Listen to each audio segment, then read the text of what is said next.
Hello and welcome to this video. As you probably know, Sony is releasing the new Ps5 soon, so we at the NewGamingGuy thought it would be good to go over how the PlayStation has evolved from Ps1 to Ps5. Before we start, I just want to remind you to subscribe if you enjoy tech talk and gaming content like this. Buckle up now because here we go. The PlayStation. The original PlayStation released in 1994. It was one of the first gaming controllers ever to sell 1 million devices. Its main competitors was Nintendo 64 and Sega Saturn. PlayStation started from a failed partnership. Sony and Nintendo were supposed to work on the Super Nintendo, but it didn't work out, and Sony decided to create their own console. It's actually pretty ironic that Nintendo and Sony used to work together, and now they are super big competitors. The first PlayStation had a dual speed CD-ROM drive, a 1-core CPU with 2 MB of RAM, along with 1 MB of video. These specs is really bad in today's world, but were really good in 1994. Sony knew that discs was a much better option than ROM cartridges. One of the first big companies who used CD discs, and that was one of the biggest advantages they had. The discs also helped the industry into using 3D graphics instead of 2D. Plus, it allowed full motion video, something that the Nintendo 64 struggled a lot with. We should all be thankful to the PlayStation for this. I have a hard time with finding flaws with this, but the PlayStation controller are okay. It does not live up to the expectations. Sony also figured this out, so 6 years later they released the Ps1 with the first DualShock controller, and this was a great move.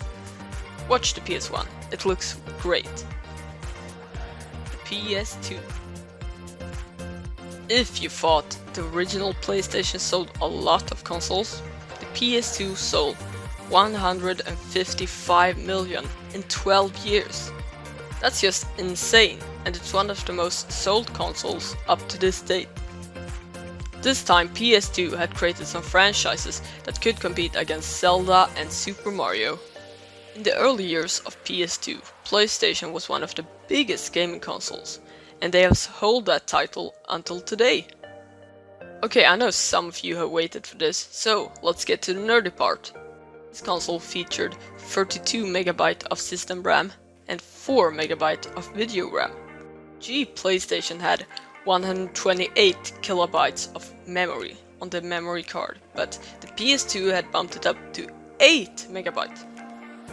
Ps2 controller, the DualShock 2, was released with the Ps2, and it was better than the first one, but was still room for improvement. And I can give you a hint, the next DualShock will be better. Before we go on, I just want to remind you to subscribe for more awesome gaming videos and news. The Ps3. 2006 was an amazing year. People had been playing with the Ps2 for almost 7 years. Everybody was ready for a new PlayStation release. And the 11th November it happened. PlayStation was in the 7th generation of gaming consoles. It was competing against Microsoft's Xbox 360 and the Wii. Xbox 360 released a year early, so everybody was hyped for the PS3 launch. But there was no disappointment when it did launch. Early consoles had Ps2 and Ps1 backwards compatibility. But to cut cost, it was only Ps1 games that had backwards compatibility in the long run. With this new console, we saw the birth of the PlayStation Network, where you could download games and watch YouTube and Netflix on your console. The DualShock 3 is the first DualShock to be wireless. This was a big improvement and one of the reasons why we love the Ps3 so much. If you have a Ps3 but it doesn't look like the one you saw in the picture earlier, it's probably because you had Ps3 Slim or Super Slim. The Slim version released in September 2009. It wasn't just a third lighter than the original model, it also runs smoother with taking less power. They also changed the font on the logo. Some people liked it more and some people liked it less.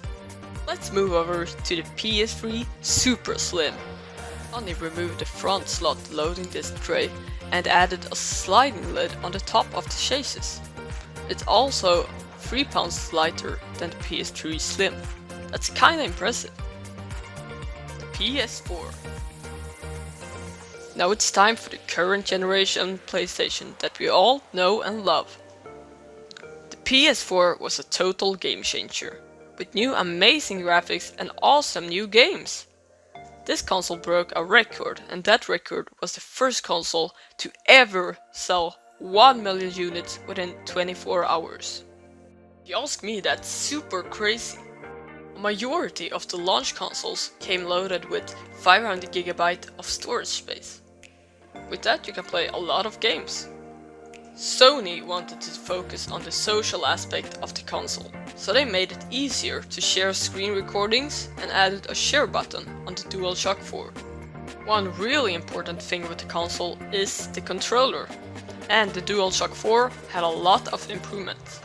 Sony stayed loyal to their wireless controller concept. The biggest change is the touchpad. It was also a built-in speaker in the middle, plus a 9mm headphone jack. The PS4 and the Xbox One may have released in the same week, but it didn't take long before a winner emerged. The PS4 was the winner that sold more than 80 million units worldwide, but the Xbox One only sold around 40 million units. That shows what a great success the PS4 was. Later on in the year 2016, a lot of things happened with the PS4. Sony released the PS4 Slim, which continued the Slim tradition with smaller consoles. They also released PlayStation VR. That made us go into a whole new world. PlayStation was the first big gaming console to launch VR products. That made them very successful, selling 5 million units in 4 years. This was really cool for a lot of people, since they could play their favorite games in VR. It's weird that there isn't a Xbox VR or a Nintendo VR. The newest PlayStation that has released is the PS4 Pro. Sony wanted to give people who had access to 4K televisions a console that supports 4K, so people didn't have to wait for the PS5. The PS4 Pro has 4K rendering, better graphics for the PSVR, and the ability to render HD games so they look even better on 4K screens. With all of these improvements, you need to have bigger storage space, and that's what the PS4 Pro has. It comes with 1 TB of storage. The PS4 Pro wasn't as powerful as the Xbox One X, but they could both do the same stuff. PlayStation 5. The new PS5 have been revealed and will probably release later 2020. We know that there will be a normal PS5 with a disc drive and a digital edition that hasn't one. When we take a look at the new design, we can directly see both the new console and the controller is gorgeous.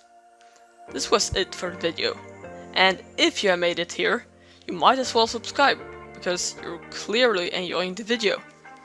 I hope you guys have a good weekend, and I'll see you later.